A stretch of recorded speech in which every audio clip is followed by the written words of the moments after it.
اور محبوب پاک علیہ الصلوۃ والسلام نے فرمایا عبداللہ یاد رکھنا، یہ نوجوان دوست میری بات لکھ لیں، پریشان لوگ میری بات لکھ لیں، جن کے پاس قوت فیصلہ نہیں وہ اس بات کو لکھ لیں۔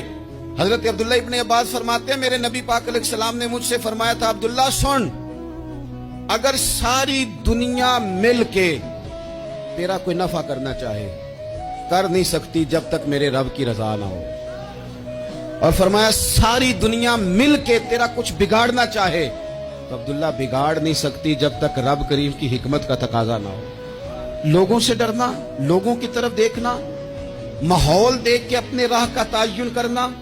ہر بندے کے خیالات کے مطابق ڈھلنے کی کوشش کرنا، فلانا نہ ناراض ہو جائے، فلانا نہ ناراض ہو جائے، وہ جس نے ہونا ہو جائے، بس رب رسول ناراض نہ ہو۔ اپنی زندگی میں اپنے مالک کو مولا جان کے بل اللہ مولاکم، اللہ تمہارا مولا ہے، وہو خیر الناصرین، وہ بہترین مددگار ہے، توجہ جب بھی کریں رب کی جانب کریں، اپنے دل کا قبلہ درست رکھیں۔